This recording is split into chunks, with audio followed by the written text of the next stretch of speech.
नमस्कार मित्रों, अगर आपकी राशि मेष है और आप अपने लिए कोई प्रॉपर्टी खरीदना चाह रहे हैं तो मेरा यह वीडियो आपके लिए बहुत ही मोस्ट इम्पोर्टेंट है।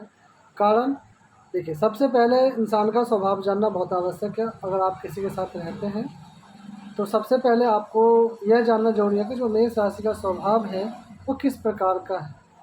अगर आप अपनी राशि के बारे में, अपने आदतों के बारे में जान लेंगे तो उसके अनुसार आपको मकान किस दिशा का लेना चाहिए ये भी समझ में आ जाएगा, और क्यों लेना चाहिए ये भी समझ में आ जाएगा, और किस दिशा के मकान से हमें बचना चाहिए ये भी आपकी समझ में आ जाएगा। अगर आप रहते हैं तो उसका परिणाम भी आपके साथ कुछ ना कुछ गलत हो रहा होगा, वो भी आपकी समझ में आ जाएगा इस वीडियो के माध्यम से। ठीक है, तो यह वीडियो आपके लिए इतना महत्वपूर्ण होने वाला है।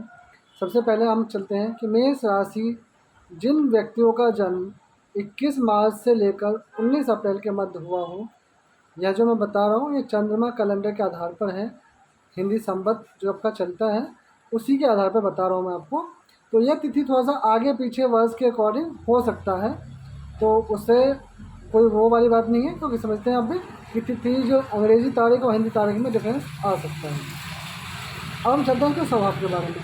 सबसे पहले समझिए, जो आपका स्वभाव होता है मेष राशि वालों का वो किस प्रकार का होता है। उनका स्वभाव एक ऐसा होता है कि अपने आप को बेस्ट करना है, बेस्ट बनाना है, यानी कि अपने आप को हमेशा अच्छा बनाने का प्रयास लगातार कहते हैं निरंतर डे बाय डे करते रहते हैं।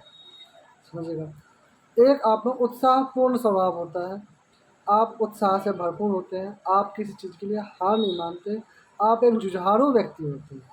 मेष राशि जो होते हैं एक जुझारू प्रवृत्ति के व्यक्ति होते हैं। हाँ, कभी हार जाते हैं लेकिन हार आसानी से मानते नहीं हैं, ये इनकी खासियत होती है।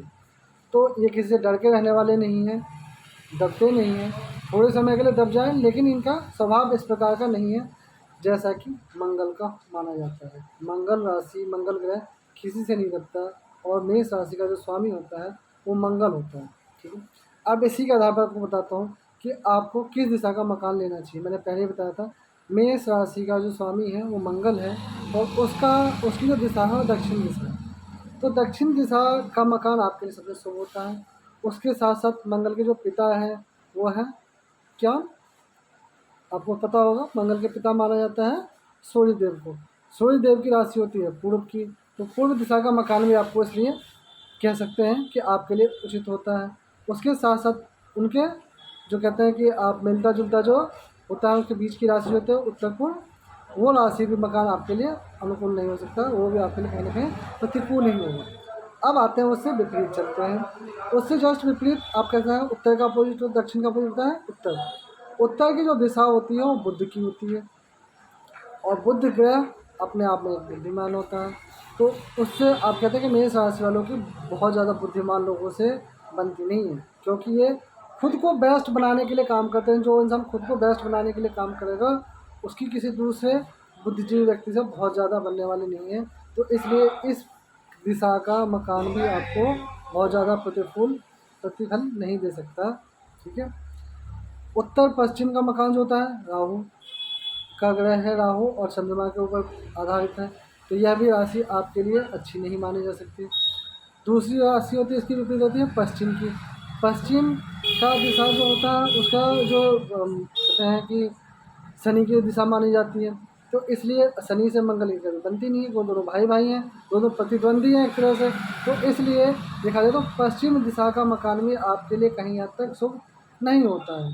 तो इस प्रकार से आप समझिएगा कि आपको किस दिशा का मकान लेना चाहिए। इसके अलावा अगर आप किसी अन्य दिशा के मकान में रह रहे हैं तो आपके लिए उसका बहुत ज़्यादा परेशानी वाली बात नहीं है, लेकिन इन दिशाओं का स्पेशली विशेष ध्यान रखें और स्पेशली अपने अकॉर्डिंग रहें, ज़्यादा अच्छा रहेगा। अगर आपको इससे ज़्यादा किसी परामर्श की आवश्यकता है तो मेरा नंबर है 9927227810। इस पर आप व्हाट्सअप कर सकते हैं, मुझसे संपर्क कर सकते हैं। मुझे आपको बताते हुए बहुत ही खुशी होगी, और किसी अन्य राशि के बारे में जानना चाहते हैं तो आप मुझसे संपर्क कर सकते हैं। धन्यवाद, आप सबका दिन शुभ हो।